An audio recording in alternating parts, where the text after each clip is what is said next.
Ama suala kuheshimu maulama, ndugu zangu, tunapozungumza kuwahusu ulama wakubwa tunapaswa kuwa na adabu kweli kweli, kwa sababu al-ulamau warathatul anbiya. Huu ni wasia wangu kwa wanafunzi, na ukimwona shekhe wako anawakosoa kwa njia ya kejeli na kuwafasikisha na kuwabidiisha, yani kuwaingiza katika ufasik au bid'a wanachuoni wakubwa, mkimbie huyo shekhe. Huyo si shekhe, huyo ni shehena.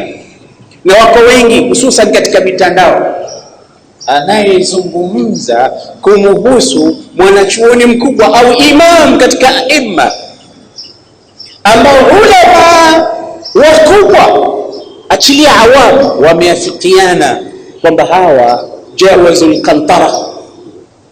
Leo anakuja kuzungumza kama anazungumza na talibul ilmu wenzake, anamzungumza yule, kimbie huyo, firaruka min al-asad, atakuingiza katika wailat.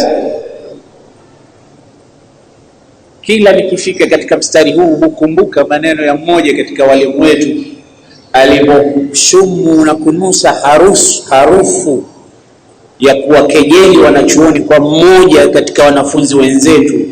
Alisimama kwa hasira akatuambia sote, iyyaka thumma iyyaka an tattahima aliman min alulama. Kaa mbali sana, tena jieke mbali sana ukasema maneno mabaya yoyote kumhusu mwanachuoni yoyote miongoni mwa wanachuoni. Wallahi, katika misingi mikuu ya da'wa yetu ni ihtiramu ulama, na siku zote tunawanukulia watu maneno ya Imam Ibn Asakir rahimahullahu ta'ala. Alikuwa akiwaambia watu katika kitabu chake kile Tabyinul Kadhib al-Muftari, Tabyinul Kadhib al-Muftari, kitabu mujallad mmoja msao kuja nacho, anambia inna luhuma al-ulama'i masmumatun, nyama za wanachuoni zenye sumu. Tahadhari, usidande na kuzidara nyama za wanachuoni ukawasema zina sumu.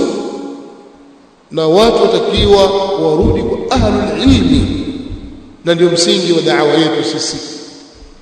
Kibaru ahlul ilmi min ahli sunnah wal jamaa, katika kila zama ina maulama, na wala kutenganisha baina ulama wa zama hizi na zama zile, lakini kila zama zina masala yake na kuna mambo yake mapya yanayokuja.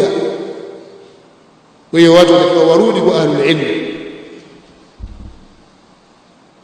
walau radduhu ila rasul wa ila ulil amri minhum la'alimahu alladhina yastanbitunahu. Kwa hiyo kuheshimu ulama ni jambo kubwa kabisa. Zimekuja nususi katika hili. Hapa sitarefusha mazungumzo sana, kwa sababu hili watu wanalifahamu, waliosimama katika da'wa hii wanalifahamu kwamba sisi tunalingania hili, na mwanachuoni fulani kakosea au kapatia. Haya ni mambo yapo, kupatia, kukosea, mambo haya yapo katika Uislamu, lakini ataangaliwa nani kakosea kwa sababu zipi. Je, huyu ni katika wanaopewa udhuru au hapewi udhuru?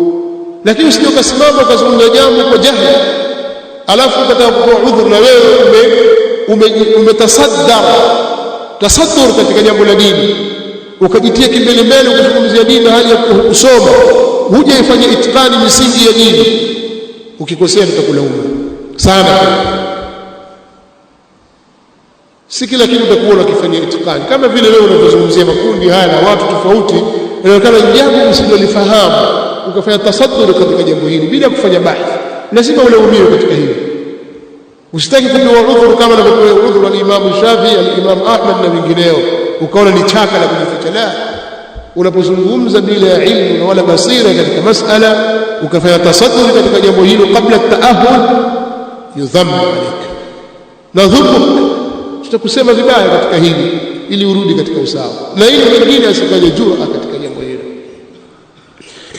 Suala jingine ambalo amelizungumza mwanzo kabisa, anasema, nasema maneno haya ndugu zangu kwa sababu mimi ninakereka sana kwa nafsi yangu na kuwaona vijana wanafunzi au hata mashehe wanakaa wao wanawadogosha na kuwaona ni watu wadogo, wanazungumza utamani hawana maana yoyote. Hawa watu wanakuja kutuharibia dini, akina Shafi'i na Malik na Ahmad ibn Hanbal. Ukifika utaona watu yani anakunywa kikombe chake huko anazungumza maneno ya kuonyesha kwamba hawa watu kumbe tunaweza tukasema yoyote tu kuhusu wao. Zile elimu zao hazikuacha athari yoyote kwetu. Sasa asema kuna watu wanasema mimi nafuata alkitab, au kuna watu wanasema bwana mimi nafuata alkitab wa sunna ala fahmi salaf, nafuata kitabu na sunna za mtume kwa ufahamu wa salaf, wa wale waliotangulia wale. Maneno mazuri sana, na ndio imekuwa kama mtego hivi wa kuwatega watu na kuwakufurisha wengine kwamba hawafuati kitabu wala sunna wala kwa mtizamo wa salaf. Ukisema maneno haya ni sahihi na kila Muislamu anapaswa afuate kitabu na sunna, tena kwa maono na maoni ya wale salaf waliopita. Sasa tunauliza salafu ni akina nani ambao wao wamefahamu vizuri aya za Qur'ani kisha akafahamu vizuri hadithi za Mtume Muhammad sallallahu alaihi wasallam, kama sio hao tuliowataja? Sasa nauliza swali, salafu ni kina nani?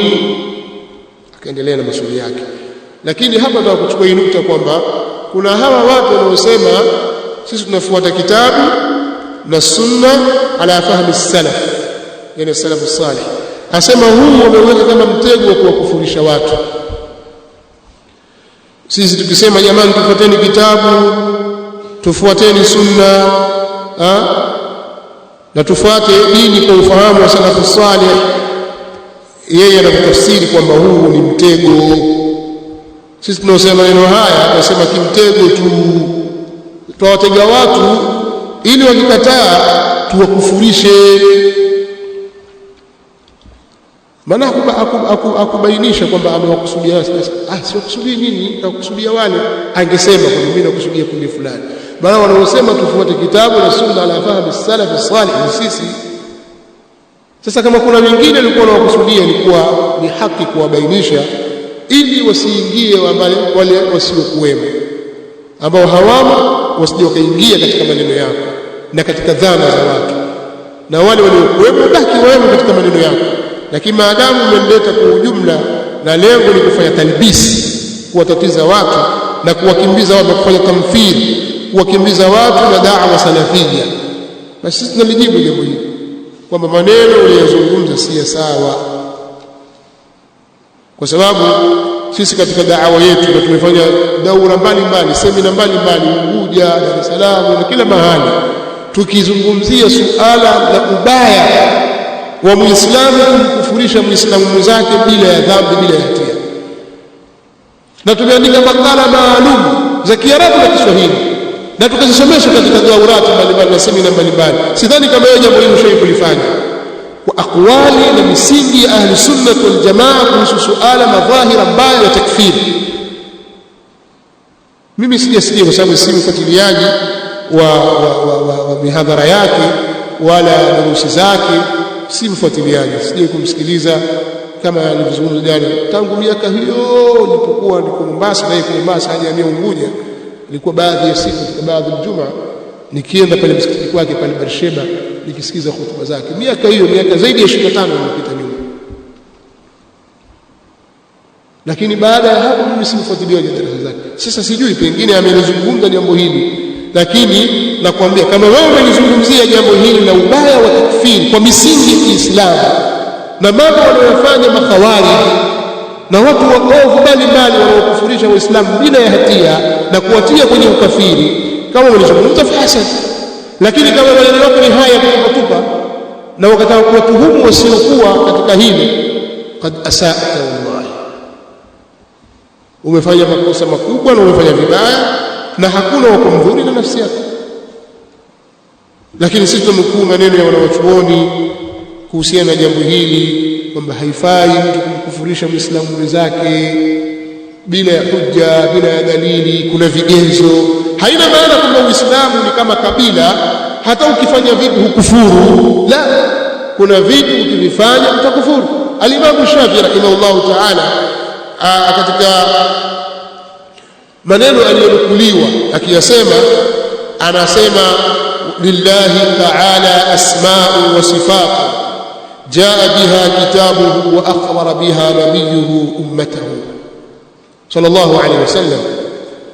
Allah subhanahu wa ta'ala ana majina na Allah ana sifa.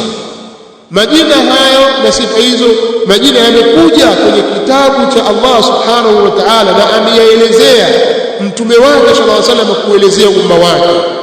Wala yasau ahadan min khalqi llahi qamat alayhi alhujja radduha, wala hapati nafasi, haiwi nafasi mtu yoyote katika viumbe vya Allah subhanahu wa ta'ala nafasi ya kuyakataa. Hakuna nafasi hiyo, hapewi nafasi yoyote kuyakataa maneno haya na kuyarudisha. Lianna alqur'ana nazala biha, kwa sababu Qur'ani imeteremka kwa maneno haya, kwa asma wa sifat zimetajwa ndani ya Qur'an. Wa sahha an rasulillahi sallallahu alaihi wasallam alqawlu biha, na imesihi kutoka kwa mtume sallallahu alaihi wasallam kuyasema maneno haya fima rawa anhu al-udul, katika zile habari ambazo wamezipokea watu waadilifu kutoka kwake. Fa in khalafa ba'da dhalika, ba'da thubuti al-hujja alayhi fa huwa kafir. Mshafi asema yoyote atakayekhalifu baada ya hayo, baada ya kumthibitikia hoja, basi yeye atakuwa kafir. Fa amma qabla thubuti al-hujjati alayhi, ama kabla ya kumthibitikia hoja juu yake, fa ma'dhurun bil jahl, huyo ni mwenye kupewa udhuru kwa sababu ya ujinga.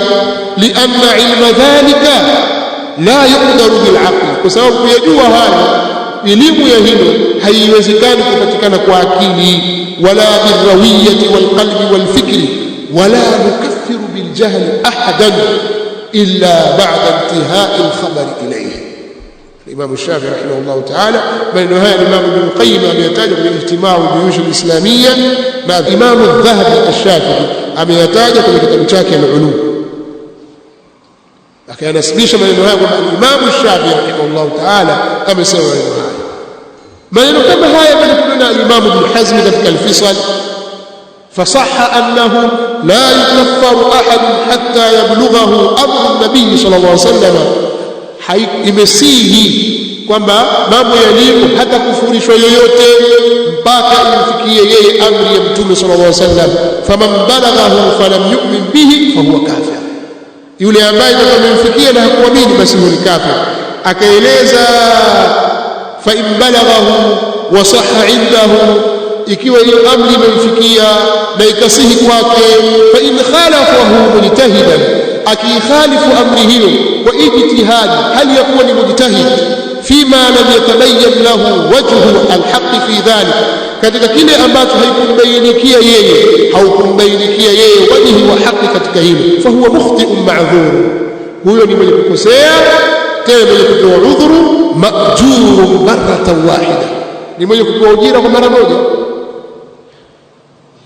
Tusema hao wetu wasema hivi, hata maimamu wale mnatutumu kwamba sisi tuwafuata wao wasema hivyo hivyo.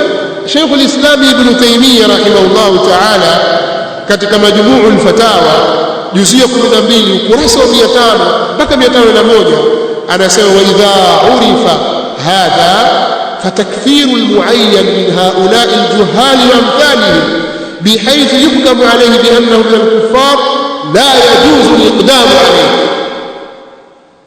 Anasema Sheikh al-Islam Ibn Taymiyyah rahimahullah, itakapokuwa limefahamika hili, basi kumkufurisha mtu fulani maalum miongoni mwa hawa wajinga na mfano wao kwa sifa ambayo atahukumiwa juu yake kwamba yeye ni katika makufara, hilo halijuzu kuliendea illa baada an taquma ala ahadihim alhujjatu risaliyya, isipokuwa baada ya kusimama kwa mmoja wao hujja ya kirisala ya kiutume, allati yatabayyanu biha annahum mukhalifuna lirusul, ambayo kwa hoja hiyo itambainikia kuwa wao ni wenye kukhalifiana na mitume.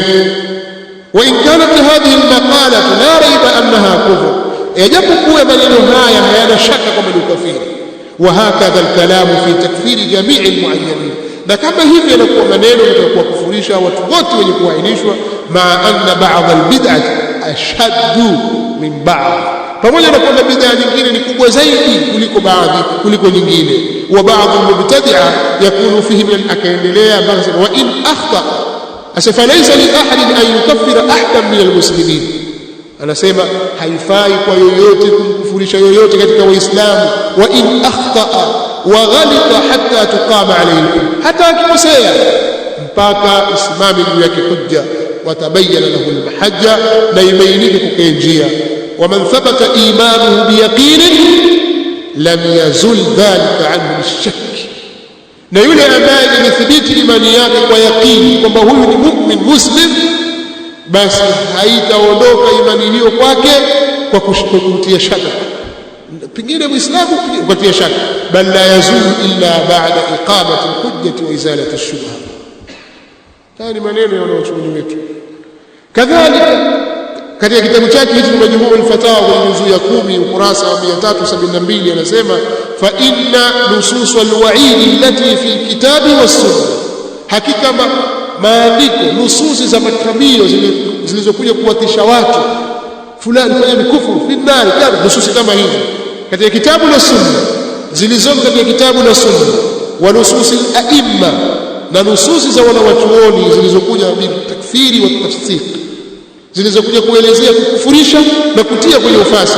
Wa nahwi dhalika, na mfano wa hizo au mfano wa hayo, la yastalzimu thubuta mujibiha fi haqqi almuayyan, hazilazimu, hakulazimu kuthibiti ule muktadha wake na mujibi wake kwa haki ya mtu fulani, illa idha wujidat ash-shurutu wa intafat al-mawani, isipokuwa zikipatikana shurutu na vizuizi vinakosekana. La farqa fi dhalika baina al-usuli wal furu'. Huu ndio msimamo wetu, hakuna tofauti katika mambo ya usuli ya kiitikadi na mambo ya furu', hakuna tofauti. Yule ambaye amekosea katika jambo hili, nususi zinafaa tunasema kufanya jambo fulani ni kufuru, watu wanasema namna hiyo, na wanaochuoni tunasema hivi.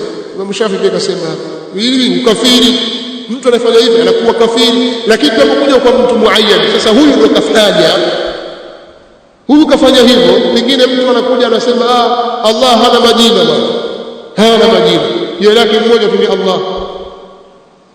Tumtazama kumbe jahili, atumwambie wewe ni kufuru, umekuwa kafir. Tumwambia kauli yako hii ni kufuru, na sawa sawa utakuwa uitakidi hivi, walillahi al-asmaul husna fad'uuhu biha, afutamtajia majina ya Allah kwenye kitabu na sunna. Haya ndio majina ya Allah subhanahu wa ta'ala. Tumbainishia hujja, tumsimamishia hujja kabla ya kumkufurisha. Akiendelea sasa, baada ya kusimamishwa hujja, itathibiti juu ya kufuru, kama vile wanawachuoni wanasema tariku salati kafir, yani mwenye kuacha swala amdan kwa makusudi kafir. Lakini tuje kwa mtu mmoja mmoja, sasa huyu ndio haswali, huyu je, huyu kafiri? Bwana huyu bwana Ali au bwana Muhammad huyu haswali, huyu je, sasa huyu kafiri? Tunakuja na masala ya kubainisha hujja. Mimi sikujua kwamba ni wajibu. Tunajua kuswali Ijumaa, Ramadhani uswali, siku nyingine usiswali. Atasimamishwa hujja, atasomewa hadithi za Mtume sallallahu alaihi wasallam. Huu ni utaratibu wa dini. Hivyo hivyo katika bid'a, jambo fulani bid'a, hailazimu kuwa kusema jambo fulani ni bid'a kwamba huyu aliyefanya au mubtadi. Hakuna istilzam, hakuna talazum, na haya wanayozungumza wanaochuoni. Na ndio maana utakuta kuna mambo ambayo wanaochuoni wanayahukumu kuwa ni bid'a, na wengine katika wanaochuoni wameyafanya na hawahukumiwi kwamba wao ni mubtadi'a, kwa sababu kuna judhuru, haijafikia ile sahihi. Iko wapi? Yaona kwamba ni sawa. Sasa turudi katika jambo mathalan la kunuti alilozungumza yeye. Anasema utakuta huko katika mitandao utakuta huko kwenye mitandao, kunuti bwana hamna katika sala alfajiri. Hizi ni bid'a zao tu wamezileta. Amesema maneno haya. Sasa suala hili haliko, tuligusia pia kidogo ile ya jana, tumefanya kuni mulgha, tunazungumza ili yote iko pamoja, mtiririko huu katika tuliyozungumza kwenye darasa ya jana. Lakini ndio haya tunayosema leo, ndio kwamba hadithi zilizokuja katika suala la kunuti ya alfajiri au masala ya kwamba kunuti ya alfajiri ni bid'a, si mambo ya mtandaoni, ni mambo ya vitabuni huko. Ukipita kwenye vitabu huko utakwenda kuyaona. Sasa kama watu siku hizi wameacha vitabu wakimbilia kwenye mitandao na wakaanza kutafuta wakiyadhania kwamba haya ya huko ya huko, basi wamekosea. Wanatakiwa warudi watu kwenye vitabu vya hadithi, vitabu vya fiqh, wayaangalie masala haya kwa macho mapana, kwa jicho la ndani kabisa, jicho la ilmu. Suala la kuwa kunuti katika kudumu kuleta kunuti katika swala ya alfajiri kuwa ni muhdath au ni bid'a, nini hukumu yake? Ni mambo ya kimtandao. Hapa nakalitaja kitabu chepesi katika kukirejea, Bulughul Marami. Kitabu Bulughul Marami ni cha al-Hafidh Ibn Hajar al-Asqalani rahimahullahu ta'ala. Katika kitabu as-Salah ambao ni babu sifatu as-Salah, amezitaja hadithi za kunuti. Hadithi Anas bin Malik anna an-nabiy sallallahu alayhi wasallam qanata shahran ba'da ar-ruku'i yad'u ala ahya'in min ahya'i al-arab thumma tarakahu, muttafaqun alayh. Imepokewa kutoka kwa Anas bin Malik radhiyallahu anhu kwamba Mtume sallallahu alaihi wasallam alikunuti mwezi mzima baada ya kurukuu, akiwaapiza makabila miongoni mwa makabila ya Waarabu, kisha akaliacha hilo. Hapa pametokea khilafu kwa wanachuoni, wengine wanasema ameliacha lipi hilo la kuwaapiza au ameacha hilo kukunuti. Lakini hata ukisema kwamba akaacha na kuwaapiza, halitiliwi nguvu na hadithi nyingine, kwa sababu hapa haikutajwa kunuti ya alfajiri tu. Hapa inakusudiwa kunuti ya nawazil. Limetokea janga, limetokea jambo fulani, wataka kuwaapiza makafiri, wataka kuwaombea Waislamu, umepatwa na janga fulani, basi kunuti italetwa katika swala zote za siri na za dhahiri kwa mujibu wa janga lililokuwepo. Ama kunuti ya witri hiyo iko, wamekhtalifiana pia wanaochuoni, je ni kila siku au ni katika hivi, lakini kunuti iko na hadithi yake na dua yake ipo. Kaifundisha Mtume sallallahu alaihi wa alihi wasallam, kumfundisha mjukuu wake al-Hasan ibn Ali ibn Abi Talib radhiyallahu anhu. Kwa hiyo hadithi ya kwanza ya Anas. Sasa katika riwaya ya Ahmad na ad-Daraqutni mfano wa hivyo yafunuliwa kwa wajihi mwingine, akazidisha al-Imamu ad-Daraqutni, anasema fa amma, katika ziada iliyokuja, fa amma fi as-subhi falam yazal yaqnutu hatta faraqa ad-dunya. Ama katika swala ya subuhi aliendelea kukunuti, hakuacha kukunuti Mtume sallallahu alaihi wasallam mpaka akafariki dunia.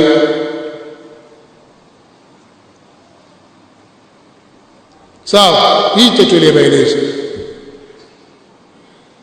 Baada ya haya akaja hadithi nyingine wa anhu kutoka Anas vile vile, kana la yaqnutu illa idha da'a liqaumin au da'a ala qaumin, wasahahu ibn Khuzaimah.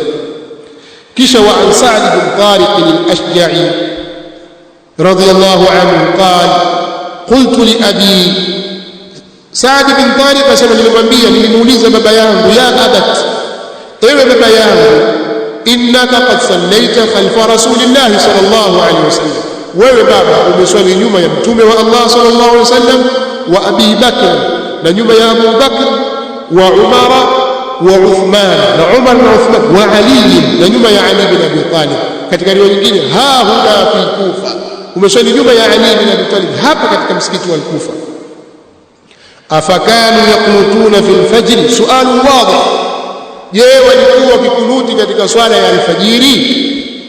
Qal, akasema Tariq al-Ashja'i au Tariq al-Ashyam akasema kumwambia mwanawe, ay bunayya muhdathun, ewe mwanangu huo ni uzushi. Rawahu al-khamsa illa Aba Daud, wamepokea hadithi na wanachuoni watano, An-Nasai, Tirmidhi, Ibn Majah na Ahmad. Tirmidhi akasema hadithun hasanun sahih, na huwa kama qala rahimahullah ta'ala hadithun sahihun ala shart Muslim muhdath. Sasa kumbe lugha hii ya kuwa ni uzushi iko ndani ya vitabu. Wewe hujui Bulughul Maram ya Ibn Malik mpaka ukimbilie kwamba kwenye mitandao huko kuna watu wasema si lugha iko kwenye vitabu na wachora wanaizungumzia. Kama una jawabu na kielimu ndio useme hii hadithi haijathibiti, mathalan si sahihi kwa sababu 1, 2, 3 kwa misingi ya ilmu, sema watu kusikia. Au useme kweli hadithi imethibiti, lakini neno muhdath maana yake hapa ni sunna, si bid'a, si uzushi. Lete lugha na maneno, fanya tawjih ili iwe kwamba wale wanaosema wasitokosea. Sasa ni hadithi imezungumzwa, iko katika vitabu. Sasa ukirejea kwenye Subulus Salam ya Imam al-Allama Muhammad bin Ismail al-Amir as-San'ani, alipokuwa akisherehesha hadithi hii akasema, akamtaja Abu Hanifa, wa amma Abu Hanifata wa man dhukira ma'ahu fa innahum ja'aluhu manhiyan anhu. Ama Abu Hanifa na wale waliotajwa pamoja naye wameifanya hadithi hii, wao wameifanya hadithi hii kuwa ni jambo hili la kunuti lenye kukatazwa lihadha alhadith, kwa sababu ya hadithi hii, liannahu idha kana muhdatha fahuwa bid'atun walbid'atu manhiyun anha. Subulus Salam ile ya kwanza kurasa 226 katika tahqiqi ya Subh Halaq asema litakapokuwa ni muhdath limezuiliwa basi ni bid'a, na bid'a imekatazwa. Sasa sahaba aulizwa na mwanawe, baba vipi kunuti ya alfajiri? Asema hiyo bid'a. Baba wewe umeswali nyuma ya Mtume sallallahu alaihi wasallam, umeswali nyuma ya Abu Bakar, umeswali nyuma ya Umar, umeswali nyuma ya Uthman, umeswali nyuma ya Ali bin Abi Talib, yani umeswali nyuma ya Mtume sallallahu alaihi wasallam na makhalifa waongofu 4 wote wameswali nyuma yao. Je, afakanu yakunutuna fil fajri, je walikuwa wakikunuti katika swala ya alfajiri? Jawabu, ay bunayya muhdath, ewe mwanangu, kijana wangu, mtoto changu wewe, hiyo ni bid'a, ni uzushi. Sawa? Sasa ni mtandaoni kwenye vitabu, kwamba huko mtandaoni huko watu wasema kunuti bid'a. Subulus Salam huna wewe kanunue, soma katika Subulus Salam utaona Imam al-Amir as-San'ani, utaona anaeleza ni bid'a. Sasa suala linakuja, je, anayefanya bid'a, kila anayefanya bid'a hawamzushi? Hilo swali jingine. Sasa ndio hayo tunaeleza kwamba si kila anayefanya bid'a awa ni mzushi. Mwingine upewa udhuru kwa ijtihadi. Maulama hao wengine katika madhhabi ya Maliki na madhhabi ya Shafi wanaona kunuti iko, wakiegemea kwenye hadithi ya Anas, amma fi subhi falam yazal yaqnut hatta faraqa ad-dunya wal hadithu dha'ifun. Hivi ndivyo walivyosema wanawachuoni kwamba hadithi hii ni dhaifu.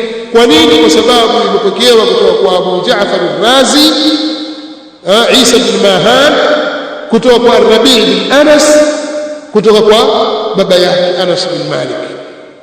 Na Isa bin Mahan ni sayyi'ul hifdh. Baadhi wanawachuoni wamefanya tahsin, lakini ukizikusanya zile akwali zote zinazozungumzwa kuhusu mtu huyu utaona kwamba anapokea hadithi dhaifu, na hadithi zake anazopokea nazo hazikubaliki. Na wanasema wanachuoni, shaykhun yahimu kathiran au fihi dha'f wa huwa min ahli sidq sayyi'ul hifdh saduq laysa bimutqin kana yanfaridu 'an al-mashahir bil manakir bali hata al-Imam Ibn Kathir katika tafsiri yake alipokuwa akitafsiri alielezea kisa cha Isra na Mi'raj akataja kwamba Abu Ja'far al-Razi qala fihi al-Hafidh Abu Zur'ah yahim fi al-hadith kathira wa dha'afahu ghayruhu aydan wa wathaqahu ba'dhuhum wadh-dhahir annahu sayyi' al-hifdh ففيما تفرد به نظر. الحافظ ابن كثير يجيب تفسير ابن كثير huo. Sasa watu wengi katika hili katika masala ya kunuti alfajiri wanaghurika na maneno ya uongo na talbisi alizofanya Sagaf na kitabu chake kikiita Sahihu Sifati Salati Nabii sallallahu alaihi wasallam min at-takbir ila at-taslim ka'annaka tanzuru ilayha. Hiki kitabu wazushi wengi watembea nacho mifukoni mwao wakikifanya kama ndio fimu ya kuwachapia wale wenye kuyapinga baadhi ya mambo ya bid'a na hasa yale ambayo Sheikh Al-Albani rahimahullah ta'ala ameyasimamia.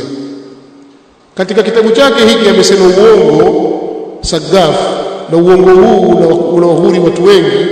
Amesema hivi katika ukurasa wa 224 qad akhta'a man dha'afa hadha alhadith bi Abi Ja'far al-Razi Isa ibn Mahan alladhi fi isnadi. Sagaf asema hivi, hakika amekosea mwenye kuidhoofisha hadithi hii kwa sababu ya Abu Ja'far al-Razi ambaye jina lake ni Isa bin Mahan ambaye yuko katika isnadi yake. Wadhālika lianna Aba Ja'far dha'ifun fi riwayatihi an Mughira faqat. Yasema hivi, na hiyo ni kwa sababu Abu Ja'far huyu ni dhaifu katika riwaya yake kutoka kwa Mughira tu, kama qala a'immatul hadithi alladhina wathaquhu, kama walivyosema wanawachuoni wa hadithi ambao walimtia nguvu huyu bwana Yahya ibn Ma'in wa Ali ibn al-Madini, wa hadha al-hadith lam yarwihi an Mughira. Hadithi ya kuipokea kutoka kwa Mughira, na huyu bwana hadithi zake ni dhaifu kutoka kwa Mughira tu. Sagaf kasema hivi, kwa hadithi ya kuipokea kutoka kwa Mughira, wa inma rawahu an al-Rabi' bin Anas fa hadithuhu sahihun huna wa qad kadhaba wallah. Tunasema urongo kwa sababu tadhifu ya maulama kumdhoofisha huyu bwana ni mutlaq. Hawakuifunga kwamba mpaka akipokea kwa Mughira ndio inakuwa dhaifu, lakini akipokea kwa mwingine sahihi. Hakuna aliyesema neno haya, bali baadhi yao wamesarih riwaya zake anazozipokea kutoka kwa watu mashahidi kwamba analeta mambo ya ajabu. Ibn Hibban amesema neno haya, kana yanfaridu an al-mashahid bil manakir la yu'jibu lil-ihtijaj bi hadithihi illa fima wafaqa athiqat. Hicho nilisema Imam Ibn Hibban. Huyu bwana alikuwa anapokeka kupokea kutoka kwa watu walio mashuhuri kwa hadithi manakir, na mimi sipendezewi na kufanya hujja hadithi zake isipokuwa zile ambazo amewafiki mathiqat. Lakini akitafarraj kama alivyotafarraj kwenye hadithi yani Rabi' bin Anas an Anas, kama alivyotafarraj hapa, basi hadithi zake zitafanywa hujja. Na maneno haya tutayapata kwenye tahdhib ya al-Hafidh Ibn Hajar.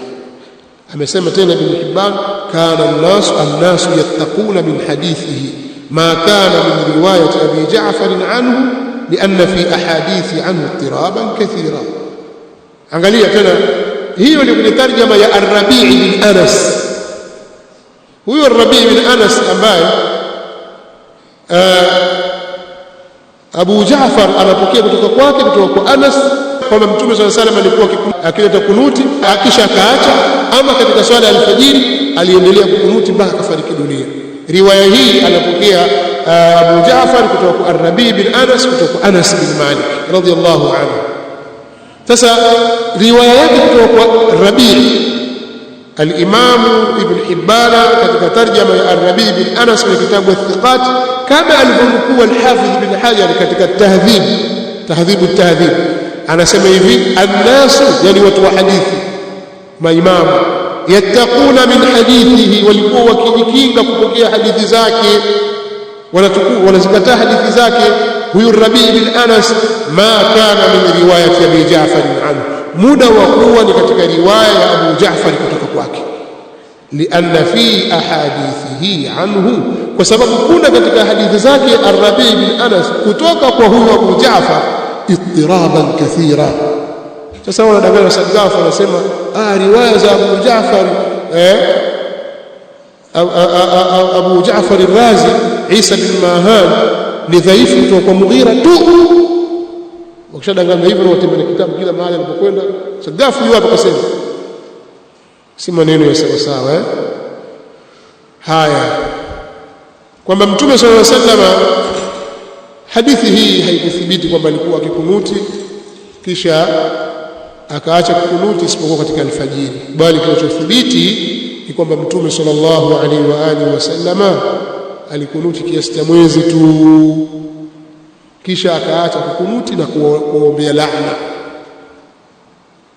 Yote kayaacha, thumma tara, kayaacha yote, si moja. Na ndio maana sahabu ya Abu Malik al-Ashja'i akathubutu kusema ay bunayya muhdath, ewe kijana wangu ni uzushi. Hiyo ndio tahqiqi ya ilmu. Sasa nikikubainikia hili watakiwa ulifuate, na si dhambi kusema bid'a, kwa sababu lishasema na walitangulia katika masahaba na wengineo walikuja baada yao. Si dhambi, na wala si kufanya hivyo si kuwatuhumu wengine kwamba wale ni mubtadia. Suala na hili nilizungumza juzi tu kabla ya maneno ya huyu. Je, mtu amekwenda mahali afika pale msikiti wa watu wake wanakunuti alfajiri, ataswali au aswali? Jawabu ataswali. Acha ujinga wa kukimbia jamaa eti waswali nyumbani, kwamba eti msikiti ule watu wanakunuti. La, usiache kuswali jamaa kwa sababu hiyo. Watu hawataacha kuswali jamaa kwa sababu imamu anakunuti. Je, atakunuti pamoja naye kwa maana atanyanyua mikono? Pana khilafu. Baadhi ya wanawachuoni wanasema atanyanyua mikono kwa sababu ni jambo ambalo kuna tasabu ndani yake. Wengine wanasema hapana, kwa sababu ni mkhalifu, bali mtamkhalifu na haitajuzu. Wengine wanasema haitajuzu kumkhalifu imamu, inma ju'ila al-imamu litamma bihi, imamu amewekwa ili afuatwe, kwa mfuate katika hiyo si mkhalifu. Ni jambo limekuja ni kafuruni na khilafu, lakini hakuna anayesema kwamba wanaokunuti makafiri. Maneno yametoa wapi? Watu wa motoni, mijitu ya motoni. Hakuna anasema kama kuna mambo yanasema ni bid'a na bid'a ni motoni. Hii ni hadithi ya Mtume sallallahu alaihi wasallam, si maneno ya mtu fulani na maneno fulani. Kwa hiyo watu watabaki katika misingi ya sawa sawa. Inapokuja suala sasa kwamba tunataka kumhukumu mtu fulani, kikundi cha watu fulani, tuhakikishe hoja zimesimama, au pengine watu wale wana ta'wili ambayo ni sa'ir. Ta'wili tutawapa udhuru kwa ile ta'wili yao, hatuwakufurisha. Lakini taasubi tu kwamba maimamu wote hao, mashaikh wote walikuwa hawajui, sasa hilo hatukubali.